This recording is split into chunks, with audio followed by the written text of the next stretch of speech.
Are you ready to get casual? Grab your favorite adult beverage or combustible plant and join us for our roundtable TTRPG discussion. Oh yeah, it's time for Casual Friday. And now, here are your hosts. What's up, everybody? It is time to crack one open. This is actually seltzer. I'm a poser.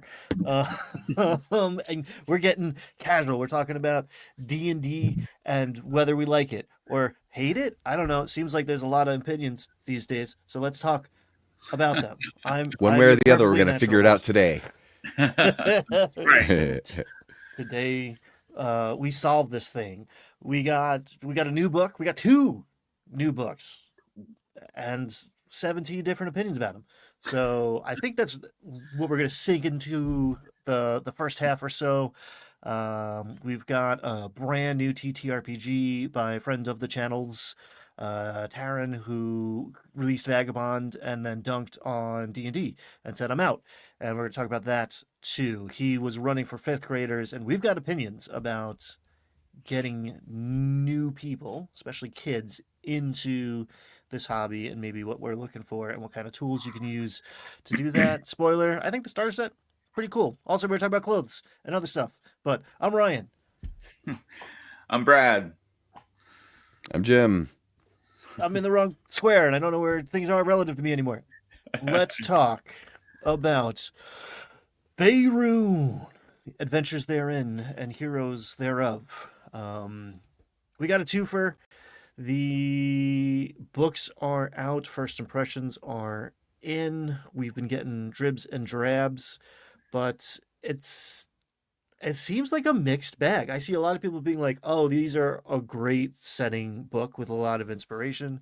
Other people are like, "D&D is terrible," and I'm out. What do you guys think? How you feeling about the newness? I've I've had a chance to kind of peruse them on D&D Beyond. I don't have my hands on the physical copies yet. I haven't read, cover to cover, just kind of a quick assessment. There's things I like, there's things I don't, which seems par for the Wizards of the Coast, right? Like that's kind of like, I feel like that's what I say about every Wizards of the Coast product. There's things I like, there's things I don't. I've looked more at the DM's book than the player's book. So on that front, I like the layout. I like the gazetteer style of like, here's a brief description of this area and this area and that area.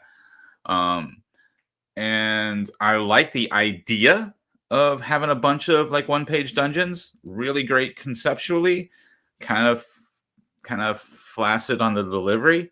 The adventure seems okay. The like short little adventure that's in there seems okay, but the my biggest disappointment was I wanted to be excited about the one-page dungeons because I love that concept. I think it's one-page dungeons are a very useful tool, especially to new DMs.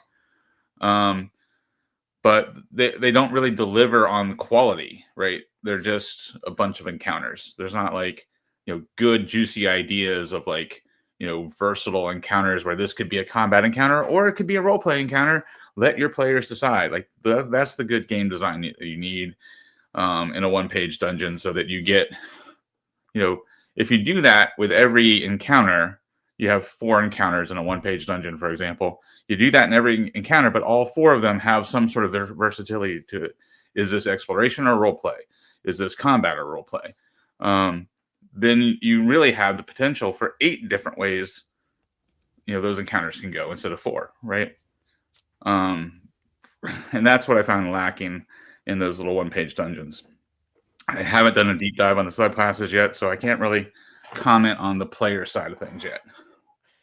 Yeah, You know what? the It makes me.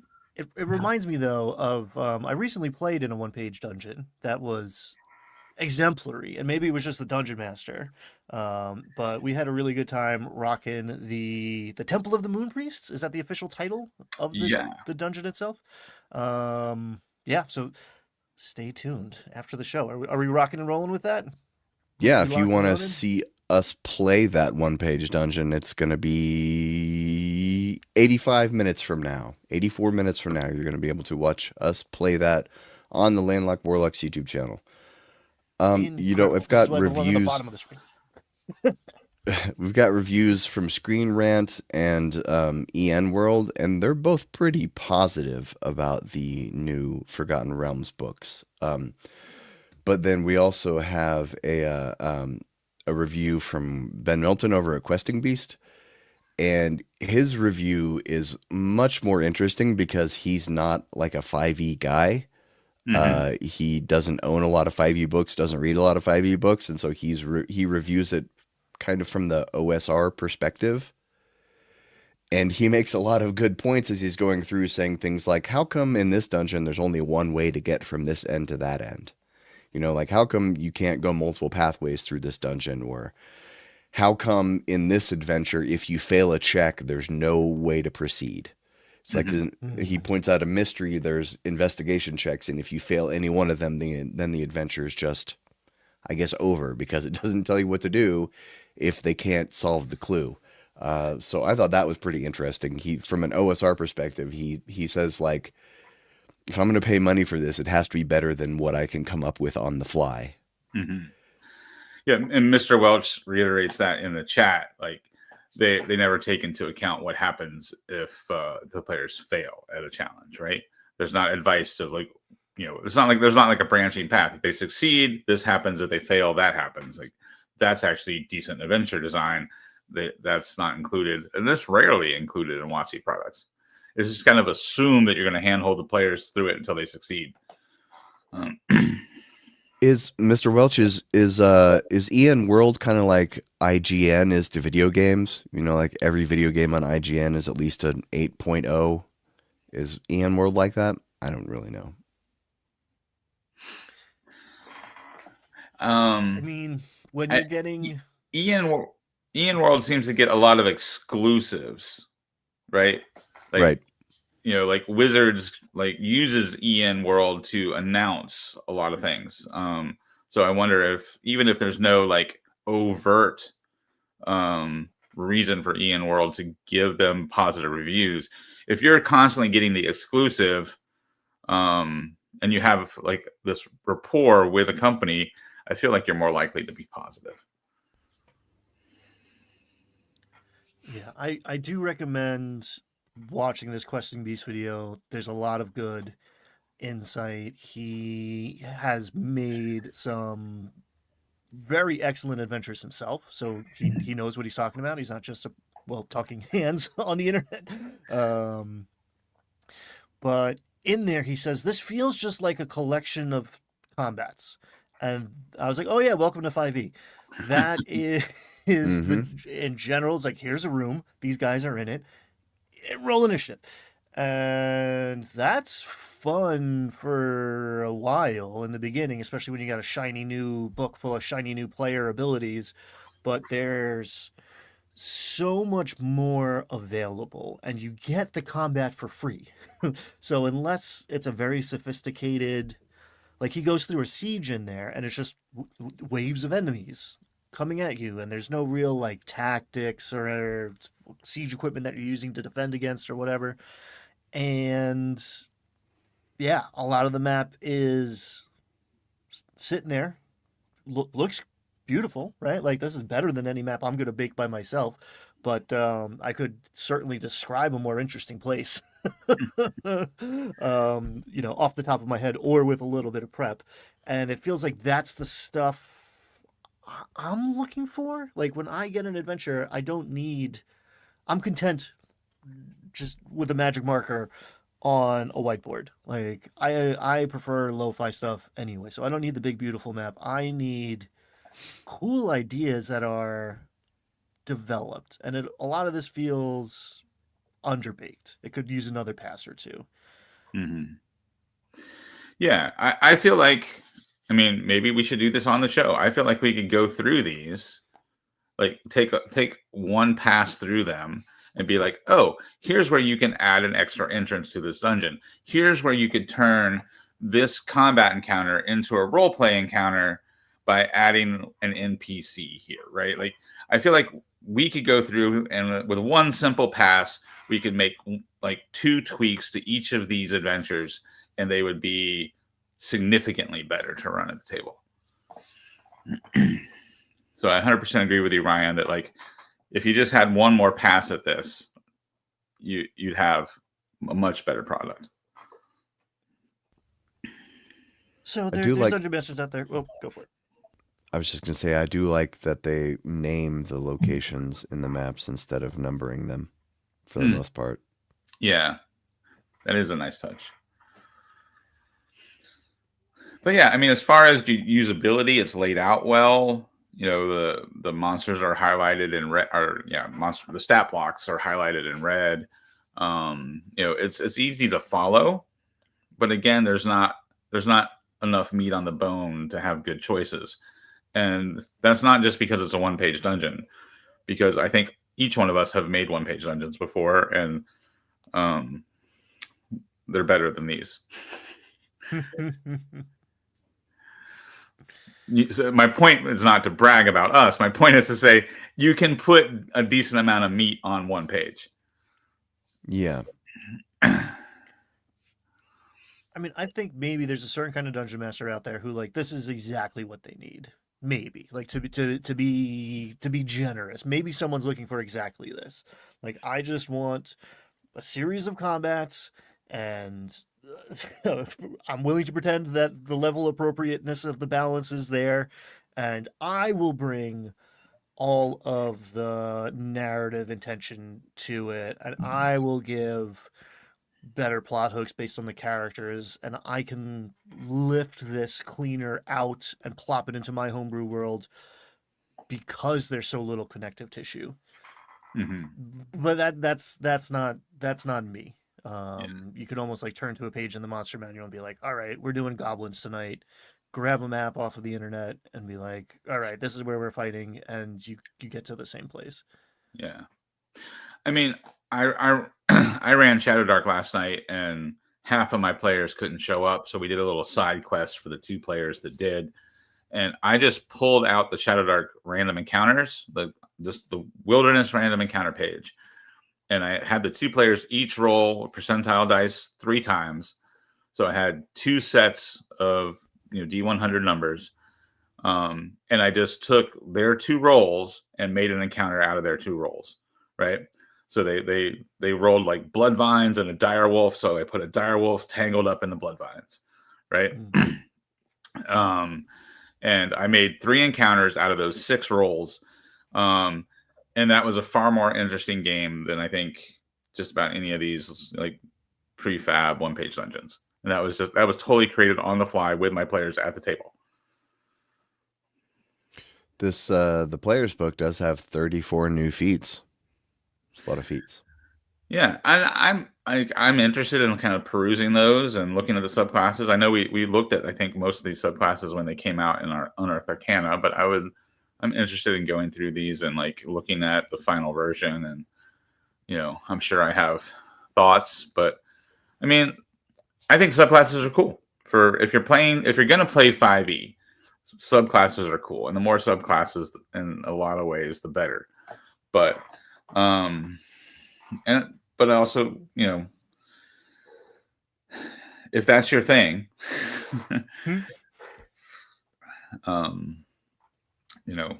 more subclasses is usually a good thing. More feats is a good thing.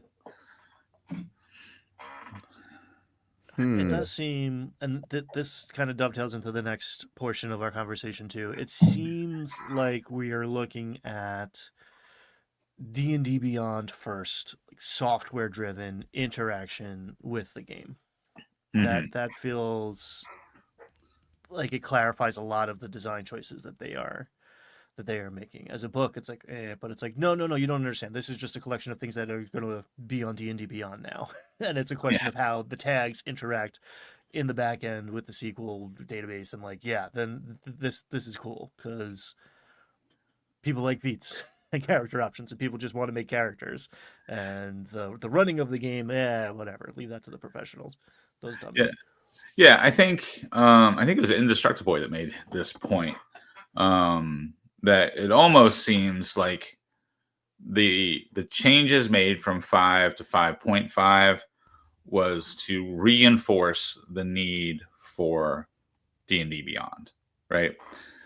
If you make a game that's just complicated enough that you need an online character creator, instead of making an actual efficient good game. Like, I'm not saying 5.5 is a bad game. I've on the record saying it's a pretty good game, but it definitely, they could have taken 5e and streamlined it and made it a much tighter game, and instead they broadened it and gave it more fiddly bits and more options. And I think, Taryn's point was that seems to imply that they want the game to require D&D Beyond to play. Like, it's fiddly enough that you have to have the character creator to make a character in a reasonable amount of time.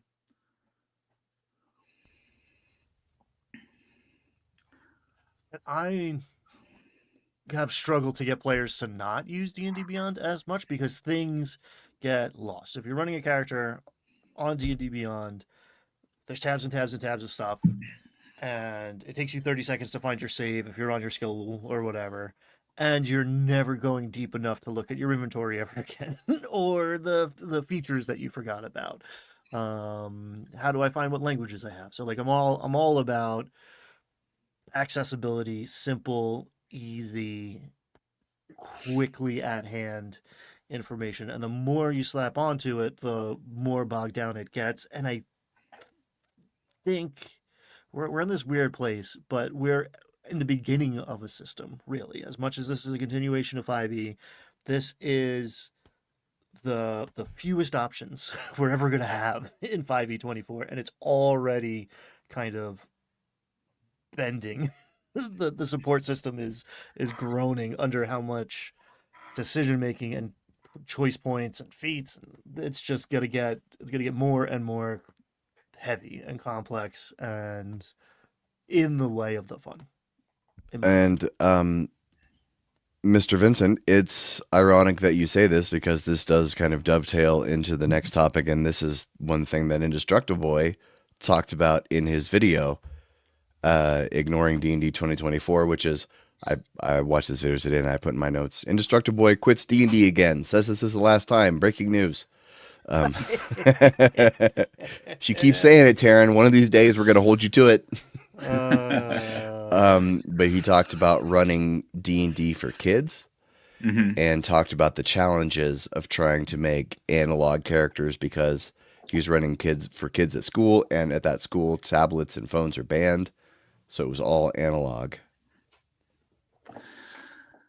Yeah, and I run games at my wife's school for kids. I've done it for like pretty much all ages, like from lower L to upper L, lower elementary, upper elementary, and middle school, and now high school.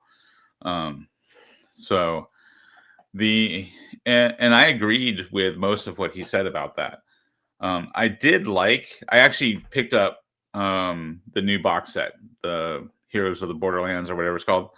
I picked up the new box set specifically to use the character creation system with the control panel style character sheets and and the cards for the species and backgrounds and equipment and all that. And that actually turned out to be a pretty cool way to build a character. The kids definitely liked building a character using those. But by the second session, I was already running into the same problems that Taryn did with the kids wanting to make their own characters and wanting to use D&D Beyond. And it and it's, you have a time crunch when you're running a D&D club. We got 2 hours. And so we made characters during the first session using the templates from the box set, and that was great. But then the second session, they're like, I want to adjust my character. I want to like have a higher charisma or a higher constitution, and I want to change my stats around a little bit. and that starts to eat into your time, limited time. So I had a similar experience as he did. Now, when I've run D&D before, because I'm currently running it for older kids, so I've got like 8th to 10th graders in this club that I'm running right now. When I ran it for elementary school kids, I made my own character sheets, first level character sheets, one for each class. And I specifically tailored each character sheet. So whatever character you were playing, you only needed a D20 and one other dice. So I specifically built the fighter to use a D20 and a D10. The rogue uses a D20 and a D6, right? The sorcerer uses a D20 and a D6. So I picked cantrip spells for the spellcasters. I picked weapons for the martial classes so that it was very efficient and that the kids only needed one other dice other than the D20. And that actually worked really well. The other thing I did was I only had one nice big D20 at the table other than mine. So I had a D20 and I had a big D20, and that big D20 was basically my talking stick. So if it's your turn, you get the D20. And so you're up, you're talking, and when your turn is done, you pass the D20 to the person next to you. And we just use round table initiative, kind of like Shadow Dark, just stayed in initiative order and passed that D20 around for each person's turn. And that turned out to be a very useful hack to control the flow of the game at the table with the younger kids. And I can clean up those character sheets I made for the kids. I'll probably put them on Drive Through RPG or something like that.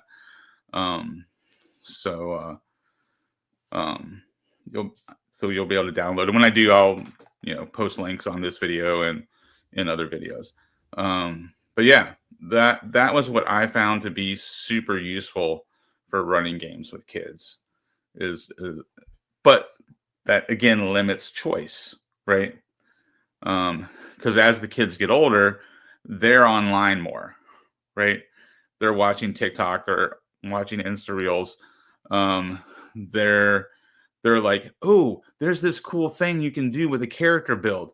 I want to be able to make my own character so I can have an artificer cleric that does this crazy heal bot thing, or whatever. They see this stuff online, like the optimization stuff they see online, and they want to bring that and customize their character that way. But they're not savvy enough to actually do it on their own.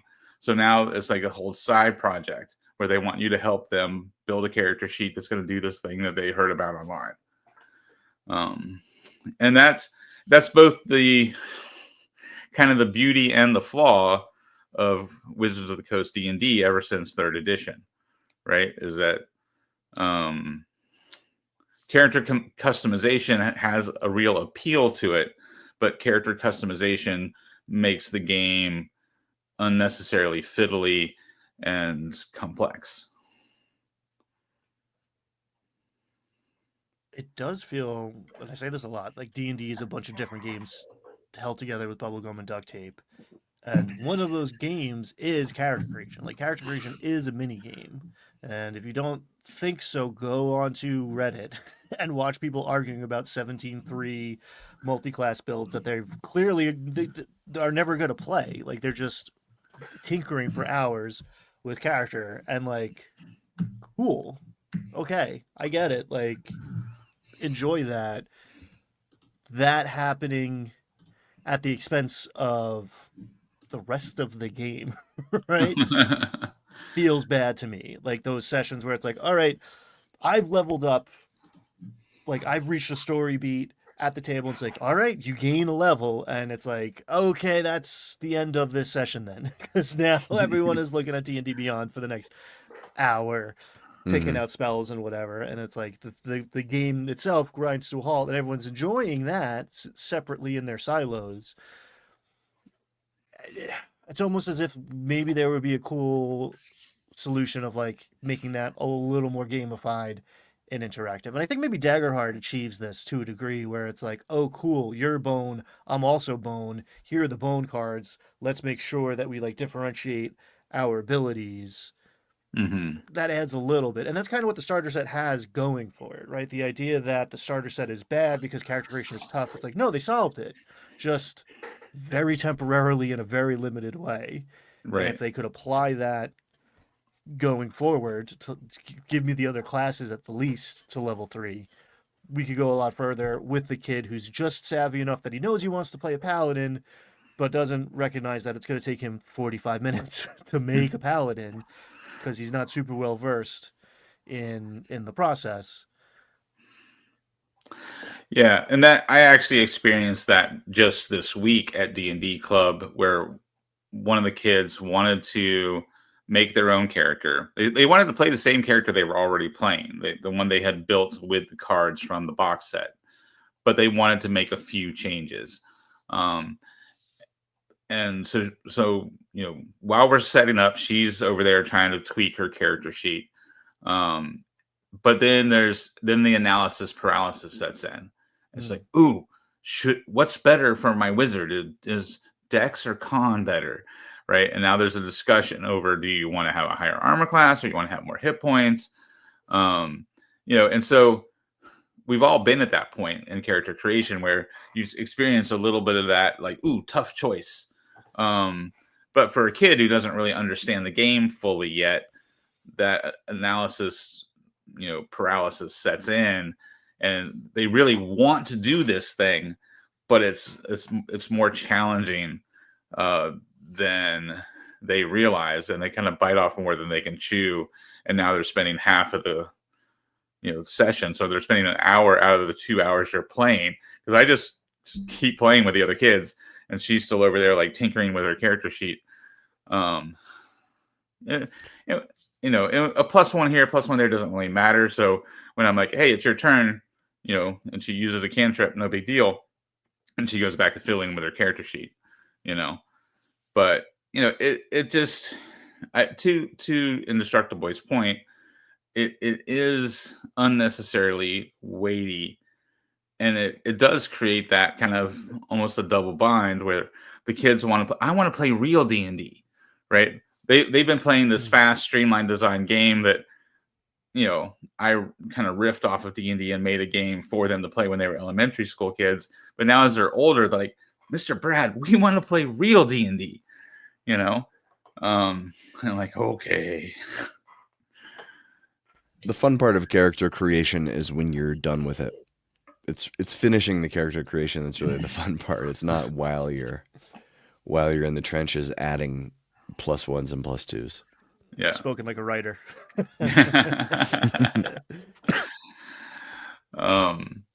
But yeah, the other tips I have for playing games with kids, especially when you first start playing, if you're playing with like elementary age kids, pick your non-gory monsters.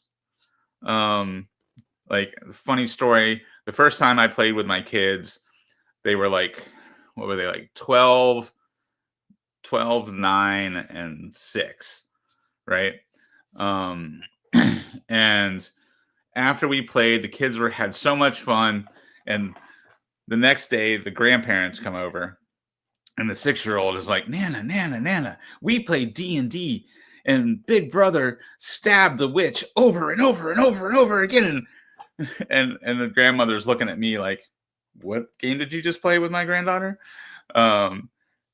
So from that, I learned the lesson of, instead of having, monsters that bleed or creatures that are gory, when they're with little kids, you want like skeletons, like low level elementals, things that can just turn to dust, like your zombies can turn to dust when they die, right? Instead of having things that bleed, like, human bad guys. And then another one is, kids love animals, right? And that's a great way to make an encounter either combat or non-combat. Is you have a group of, like, a pack of wolves between them and an objective. so that they don't like the objective is not to fight the wolves. The objective is to get to the other side of, the forest, but the wolves are in between them. Kids love animals. Kids really aren't into murdering like animals for the most part. So, but they can choose. They can choose to fight the wolves, or they can choose to feed the wolves, or they can choose to try to talk to the wolves with some sort of magic, right? So animals are a quick and easy hack. Your beast, pull out your beast section of the monster manual. It's a quick, easy hack to turn any encounter into that versatile choice. Is this a combat encounter, or could it be a role play encounter, right? And That's me. those I'm kids. Mm.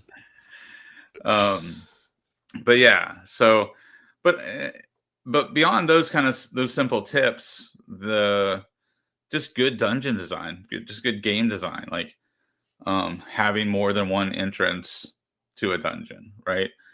Meaningful choices. There's the short, hard way. There's the longer, easier way, right? Meaningful choices, and like I said, versatile encounters. Could this encounter be exploration or role play? If they choose this path, it's an exploration encounter where they have to figure out how to get across the river. If they take this path, they meet a ferryman. They can either pay or talk to the ferryman to get them across the river, right? Giving meaningful choices.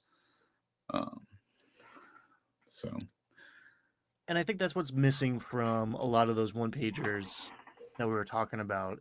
Like the multiple entrances, multiple routes. That's like the easiest example to see immediately, and is the one that gets like talked about a lot. But like you walk into a room, there's stuff here you can interact with. What are we supposed to do here?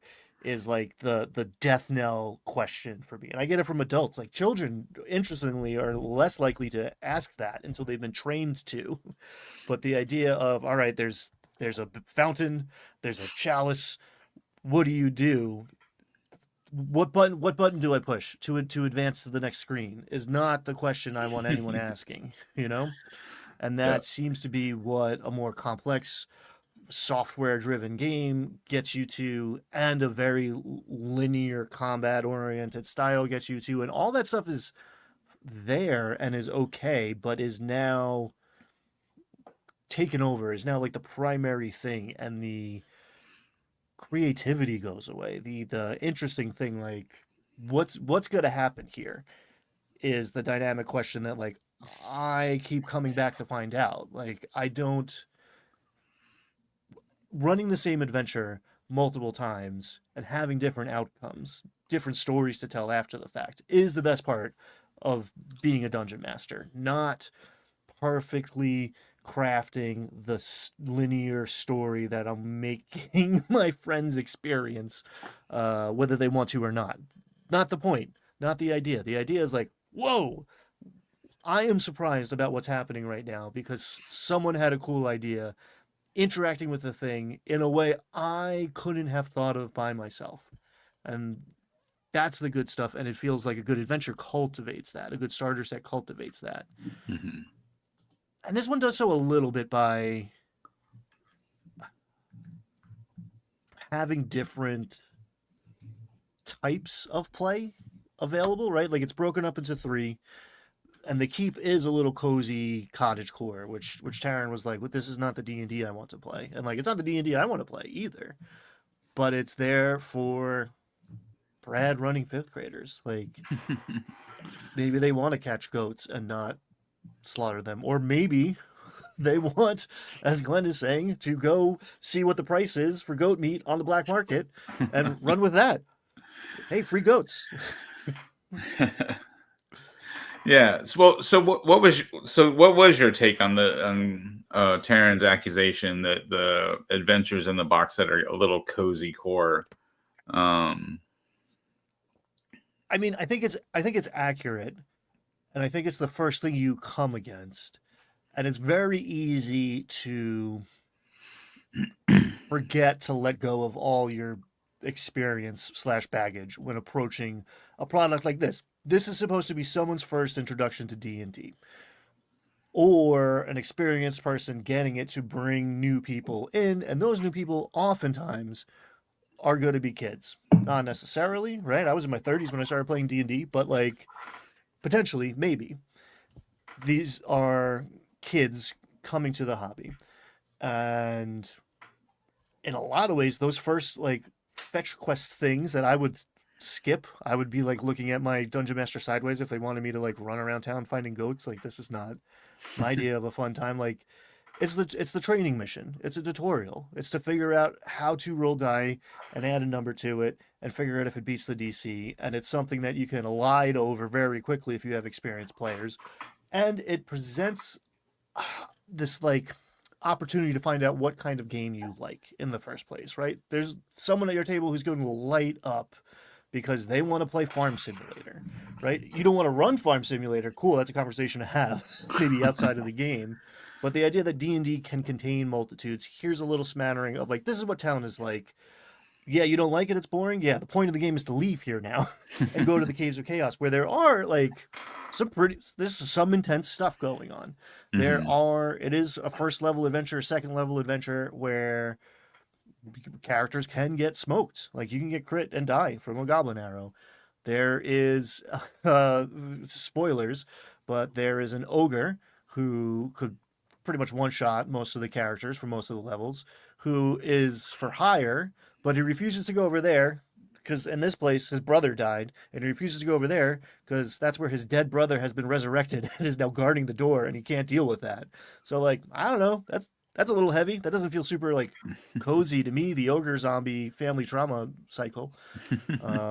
So yeah, there's a little bit of everything in this starter set, and I think it's to give new people an opportunity to see. All right, D&D can contain this cozy game if you wanted to, or it can be wilderness exploration. Not really, unless you augment it, which is kind of my whole thing. But hey, or it can be like dungeon crawly.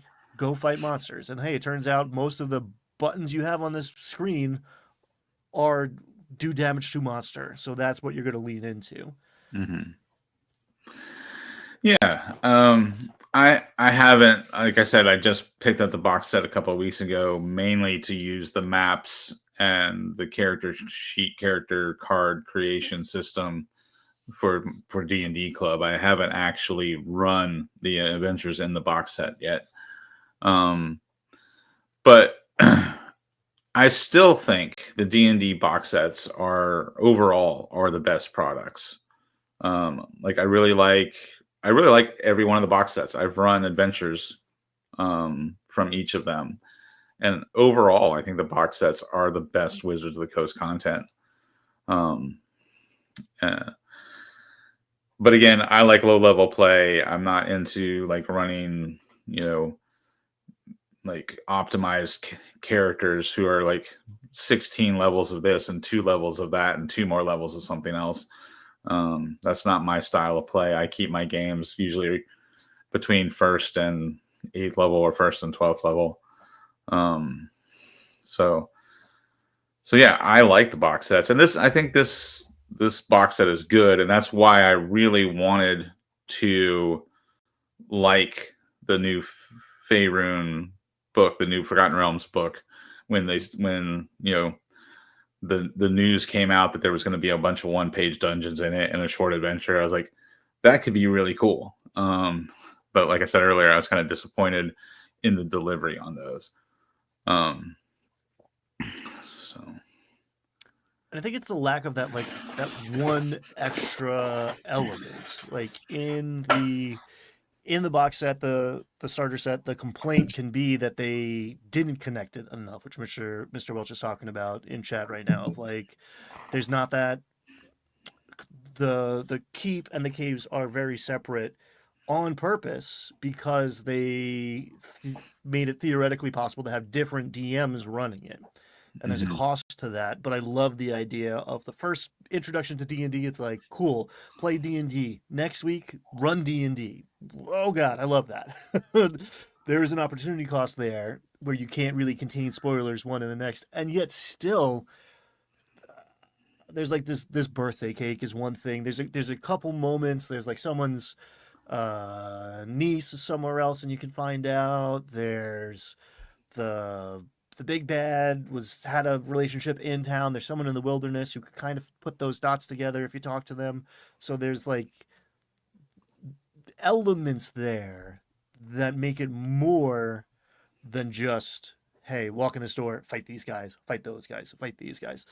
Like the first room with kobolds, you could get through that whole thing without fighting anything. The centipedes, if you walk into that space, you're gonna fight.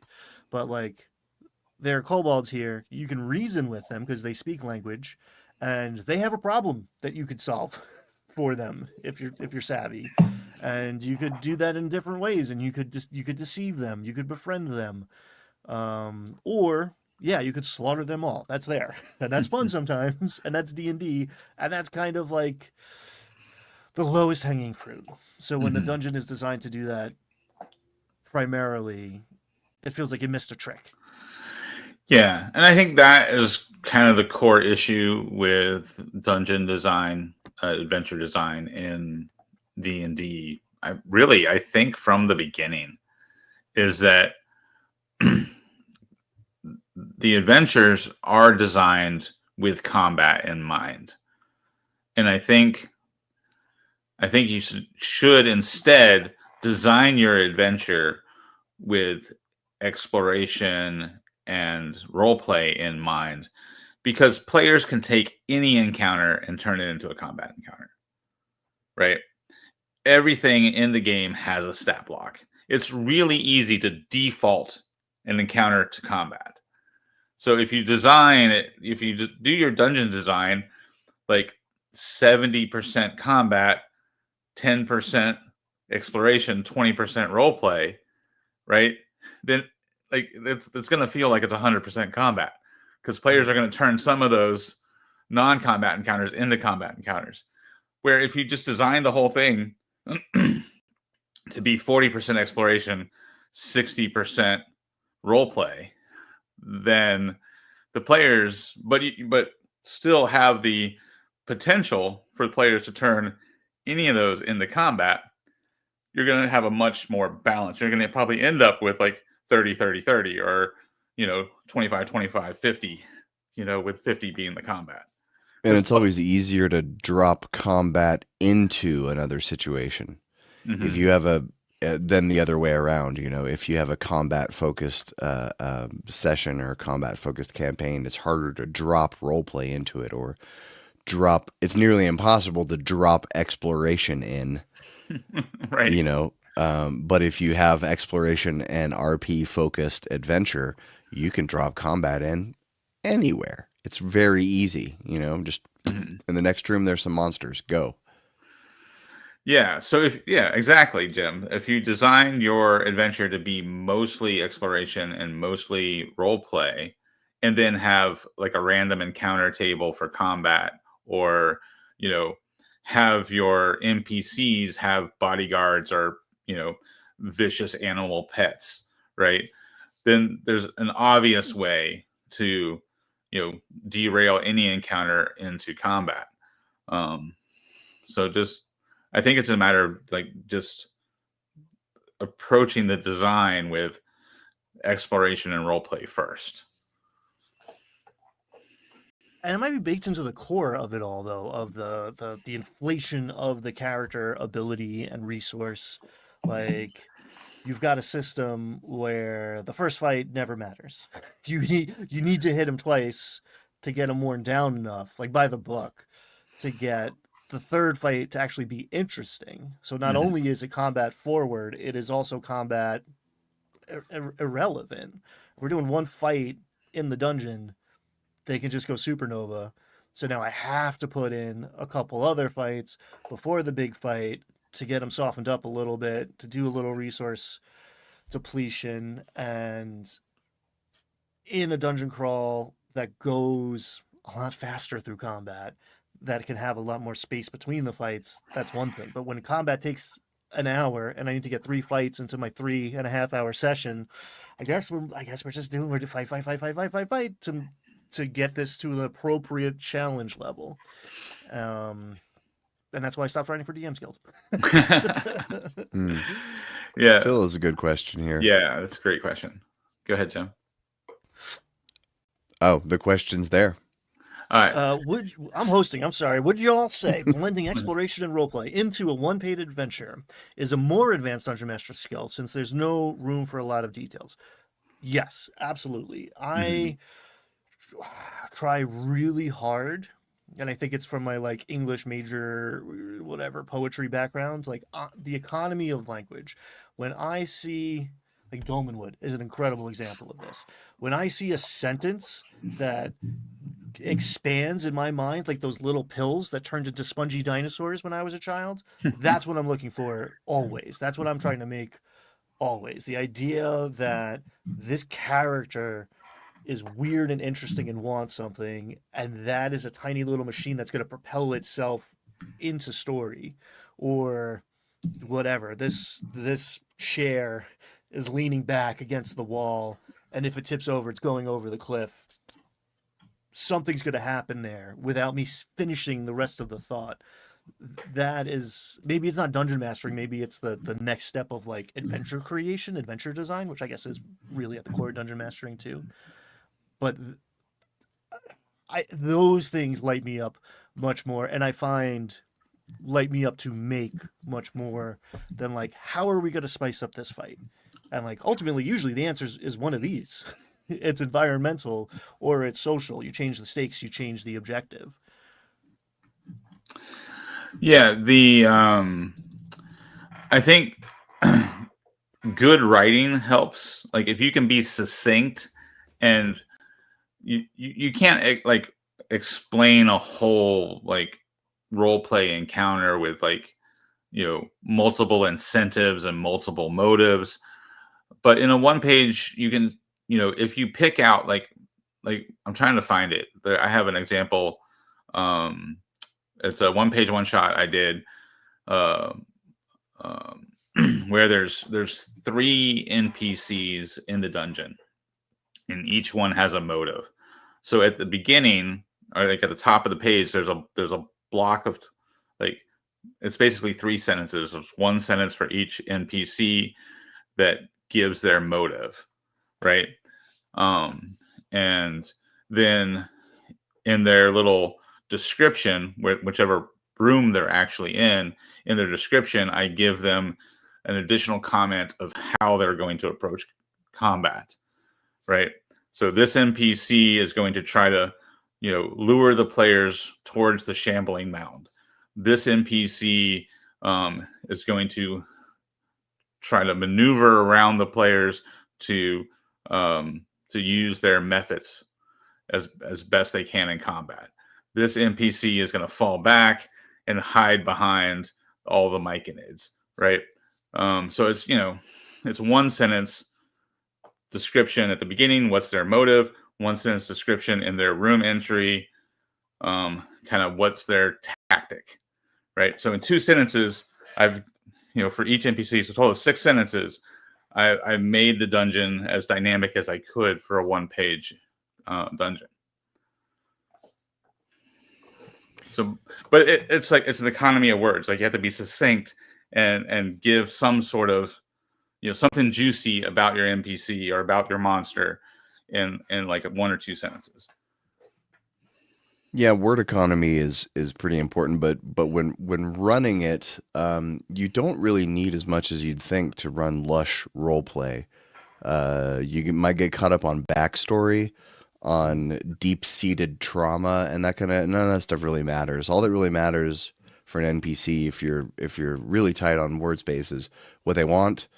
Maybe they have a secret, maybe something they like and something they don't like. Wants to recover the family's lost sword, likes nature, hates industry. Boom, you can have a whole roleplay encounter just from that. Mm-hmm.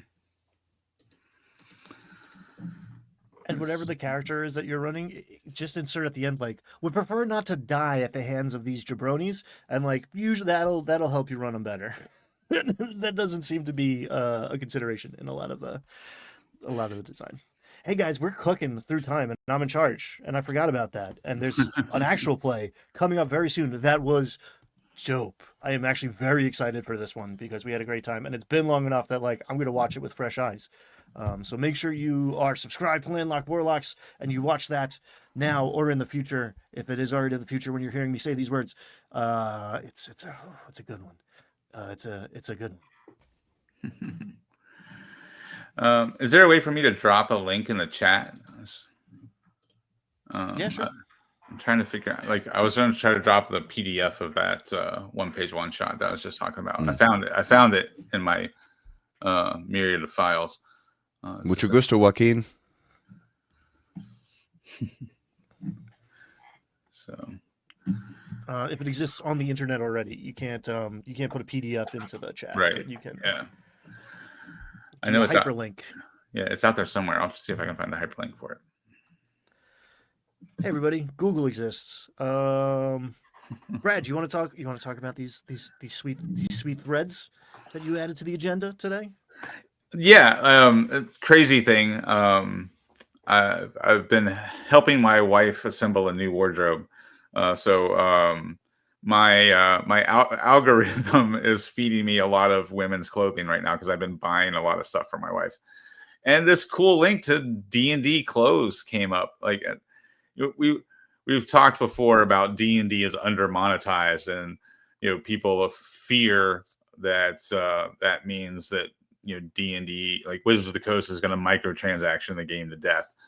But this is a cool way to make D&D not so under monetized by licensing D&D logos and D&D monsters to clothing designers. There's some cool stuff in here. There's like a gelatinous, if you scroll up a little bit, Ryan, there's a gelatinous cube shirt. I think it's that green shirt on the right. Go back down a little bit.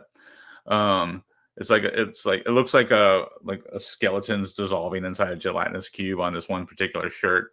If you zoom in on some of these dresses, there's like D20 logos and stuff. But yeah, it's kind of a clever take. Like, you give a bunch of like art assets from D&D to clothing designers and let them see what they come up with. I thought it was a cool way for Wizards of the Coast to make money without microtransactioning players and DMs to death. And it's a cool way to reach out to your female fan base. I just thought this was neat. So if you have a goth girlfriend, you know what you're getting her for Christmas. Yeah. Yeah, my wife, I don't know, came to the conclusion recently that she needed to update her wardrobe, and she already has a lot of black in her wardrobe, and she likes witchy stuff, and she plays role-playing games. So she's like, why don't I have a goth wardrobe? I'm like, I can help you with that. And this just goes to show you the power of the algorithm. I know a lot of us are creatures of YouTube and understand these things already, but like, they know what the person's phone next to you is looking at. They know what you're talking about. They know what you're thinking about and what you're dreaming at night. And it is the Lady of Pain. Yeah. That's pretty awesome. Yeah. That's pretty dope, actually. That's cool. I like this one. Yeah. Lady of Pain on a mini dress. Yeah. Hell yeah. Sick. Maybe I'm updating my wardrobe next. Let's go. I bet you could turn that into a t-shirt, Ryan. Just cut the bottom off. I am heavier than I used to be. It does take more fabric these days. Hey man, it's 2024, 2025. What year is it? I can wear whatever I want. It just turns out that that's a t-shirt and pants, but it's not because I'm conforming to any norms. It's just, well, I'm comfortable. And I also don't think I could pull off a mini dress. But hey, I'm going back to the gym soon.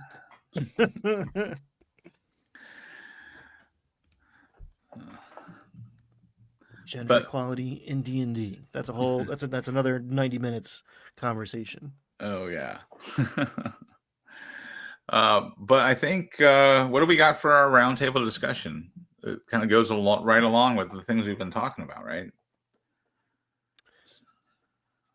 Well, we discussed a few things, but I think you're talking about just like the encounter, the random encounter generator sort of spiel.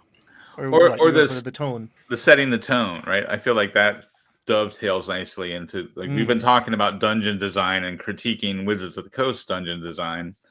The idea of this, like, how do you use your encounter design to set a tone, and what kind of tone do you want to set with D&D? Like, Indestructible Boy was criticizing Wizards of the Coast's cozy core design, as he calls it, kind of putting in these like goat chasing encounters and like, low stakes encounters into the new box set.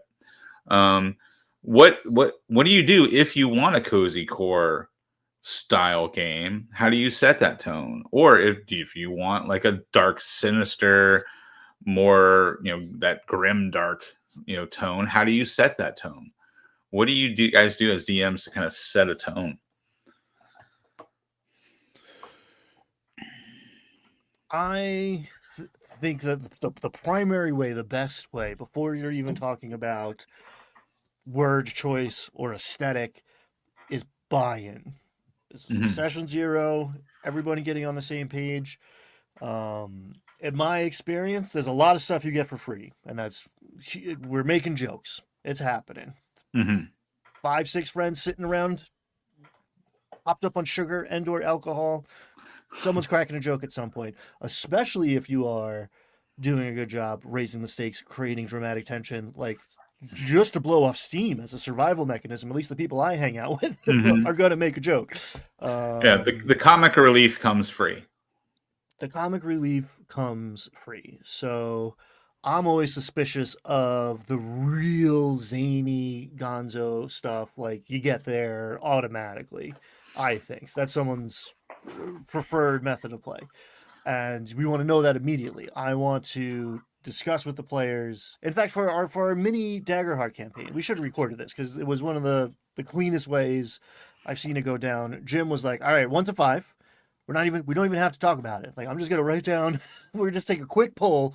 Like, cozy was one of the questions. Like, what kind of tone are we all going for? We don't all have to agree because this game contains multitudes.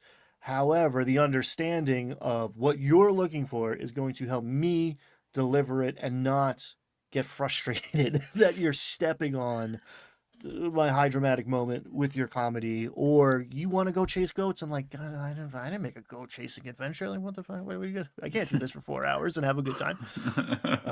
So I think that's, again, that's so primary. That's 0. I don't even think that's 1. I think that's 0.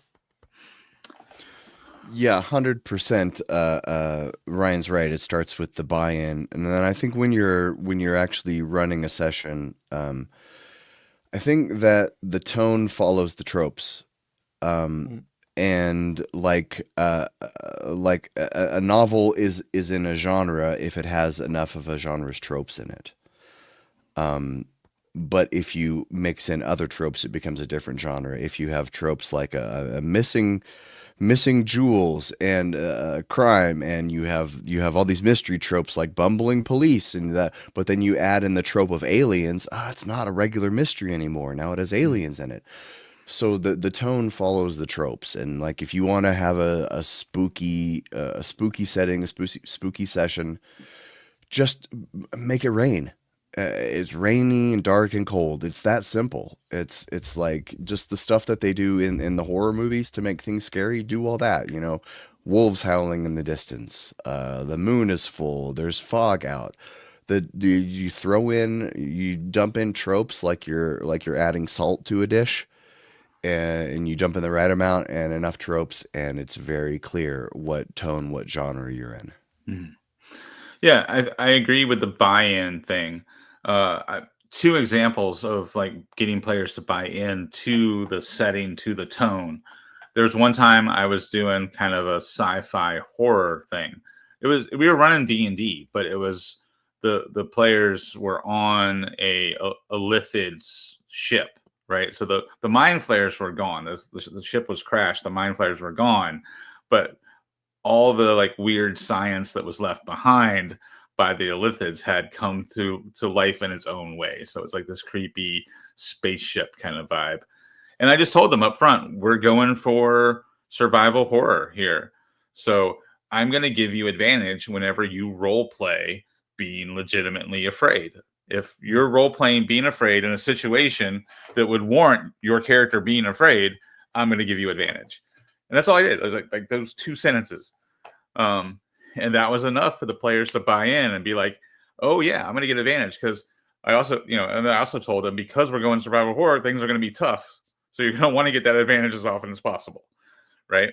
And that cut down on the jokes and the goofiness, because now the players are bought in to role playing being scared in order to get that advantage on their next roll. Right. The other one was a short campaign, and players started talking about Dark Souls.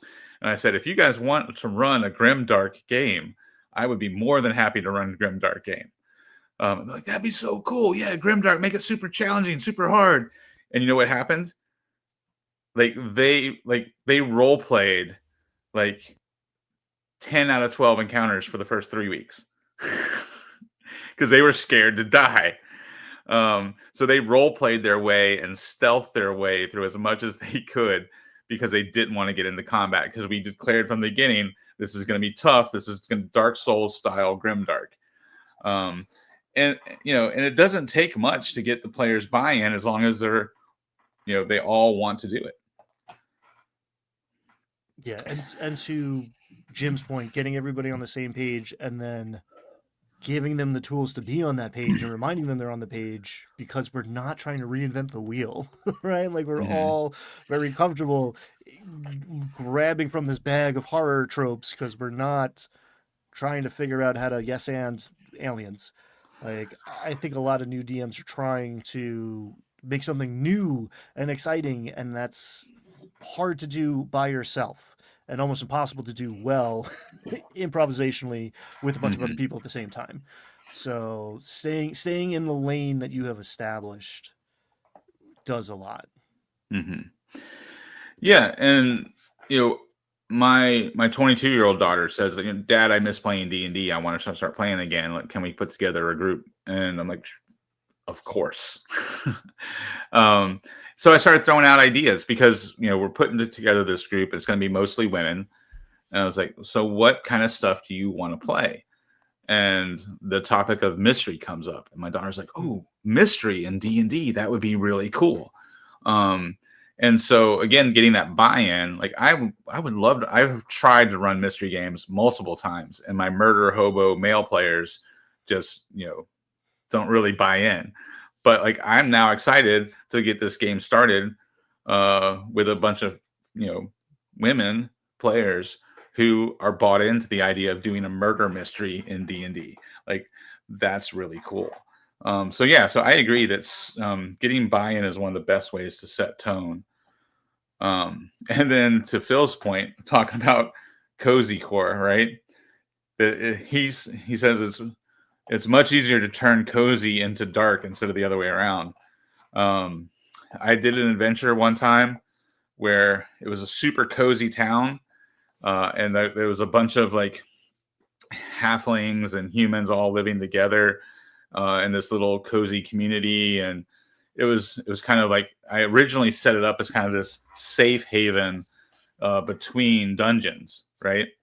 And turns out most of the people in this village were vegetarians, and this mushroom stew was their main dish that these people ate on almost a daily basis. At least one meal a day, they had this mushroom stew, and it was delicious. And everybody raved about the mushroom stew in this town.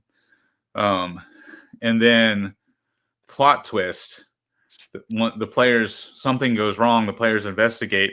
There's a witch living in town, and she has a bunch of myconid children in cages, and she's sloughing off like chunks of these myconid children to make the ingredients for this mushroom stew that everybody loves. So that was a way to take a very cozy situation and turn it dark and twist it. So you can, like Jim was saying, you can play with tropes, right? And if you throw in a dark twist into your cozy core trope, you can actually create a pretty interesting and exciting moment for your players to be like, oh shit, we've been eating myconid kids. There's definitely something about that contrast that is great. Like you have the players rescue a goat in the first 20 minutes of the adventure so that when you kill that goat in 4 weeks, oh my god, they've never cared about anything more in their life. Jim, what are you cooking up, man? I saw he went to the bookshelf. That always grabs my I went to attention, go doesn't grab Dragon Delves because just as Phil said, it's easier to turn cozy into horror, and it just made me think of this adventure in Dragon Delves. Baker's doesn't, because it's just looking for the background. A small cozy stop along a well-traveled road. The village is home to friendly folk who enjoy bread and pastries prepared by Phil Flower Forge. Unbeknownst to these townsfolk, Phil uses dragon fire to bake his goods. When the unruly gold dragon wormling that Phil is raising goes missing, the same day as blah blah blah, the characters become embroiled in a fairy tale plot. And so that sounds very cozy and cute, right? Until you get to a little bit of a spoiler, but until you get to where you find out the wormling has been kidnapped by a hag, and an NPC you thought was on your side made a pretty horrific deal with that hag a few years before, and the adventure turns when you discover that. So that's perfect example of exactly what they were talking about. Yeah. and I think it's worth addressing Pink and Black here. Doesn't that violate your premise? Like, doesn't that make the story uncozy? Yes, absolutely. Again, zero buy-in. If you have agreed, perhaps with your small children, that things are going to be cozy, then yeah, don't slaughter the goat for the cult ritual.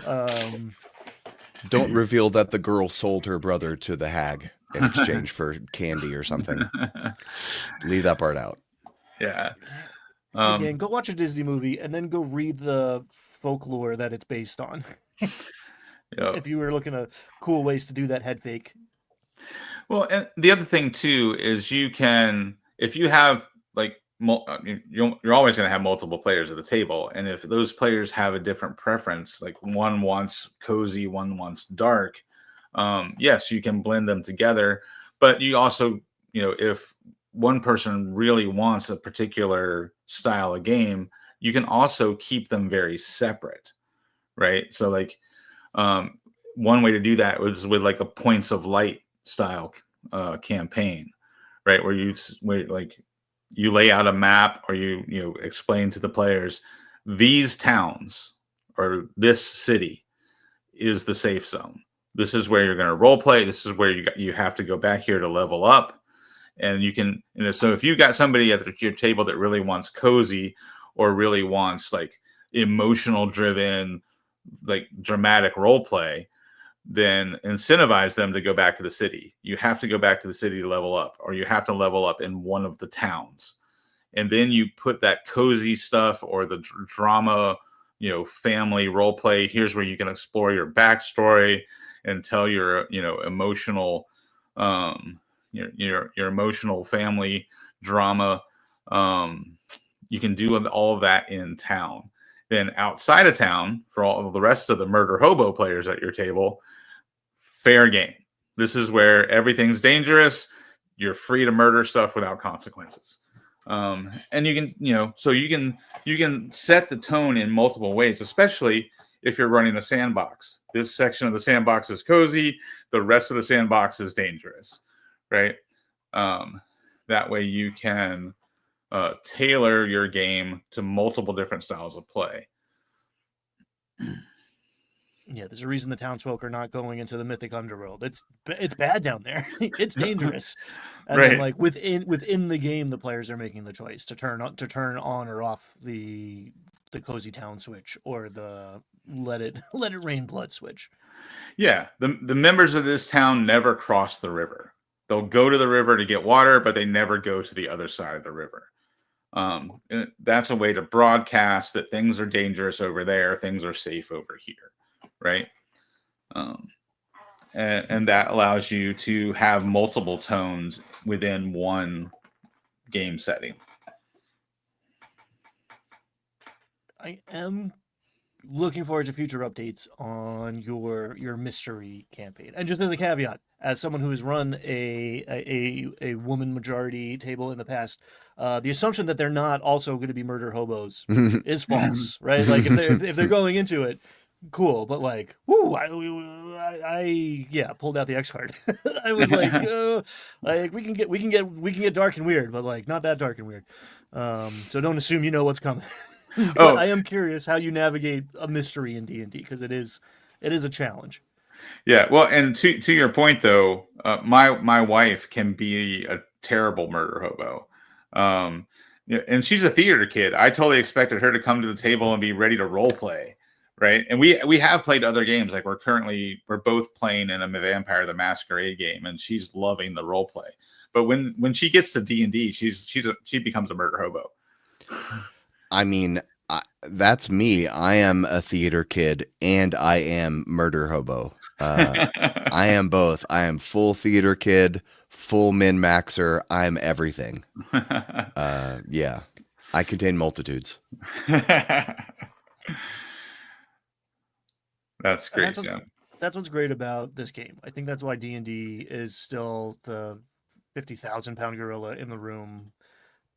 I think that's why the starter set has something for everybody, which means it has something for everyone to be like, not in my D&D. Like, this is not my preferred method of play. It's like, okay, cool, yeah, because there's 7 other game modes available right now too. Just like don't push that button.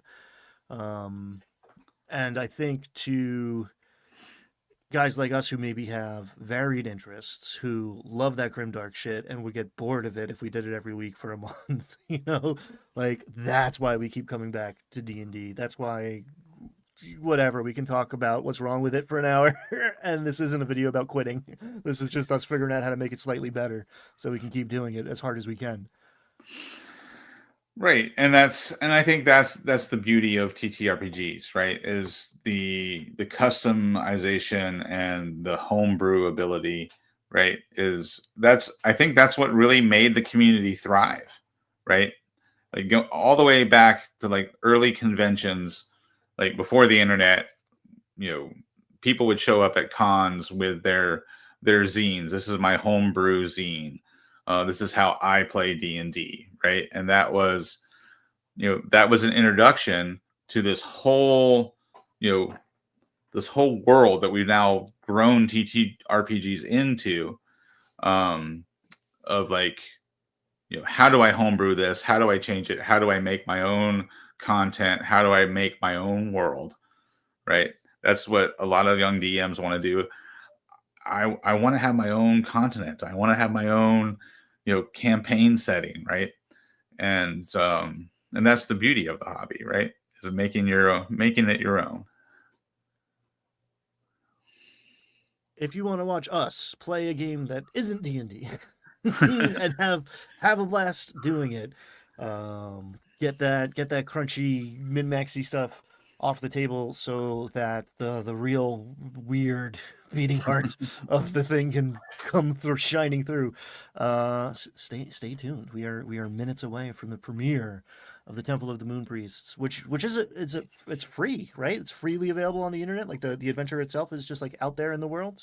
Yeah, Temple of the Moon Priests. It's a free download. It's a little more than a one-page adventure. I think that, there's additional pages you can download if you want to flesh it out a little bit. But yeah, it's an old school dungeon crawl. I'm pretty sure the original version is system agnostic. We of course used our own UDare system. So if you want to rush over to Drive Through RPG before we launch the actual play, you can download the UDare system and see the rules. That is a one-page rule set.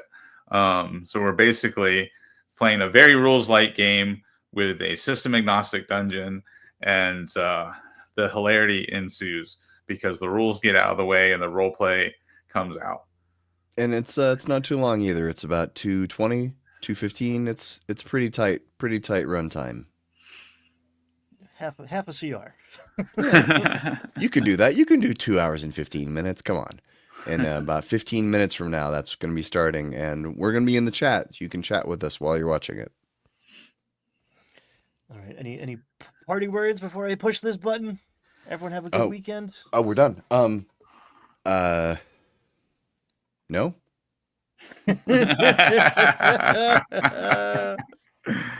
Well, Jim, everybody. I know you're under the weather. I hope Yeah. you feel better soon.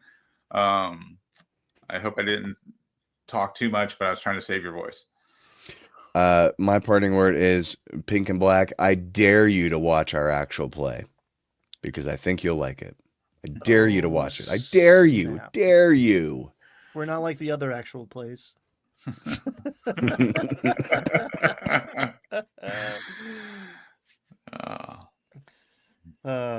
Guys, always a pleasure. Everyone in chat, thank you. Even if we're not engaging all the time because we're trying to, I don't know, run this show. We're reading it and enjoying all of your words. It is always nice just to hang out and talk some tater pigs on a Friday, casually, with all y'all. And I'll take your 15 minutes. Thank you.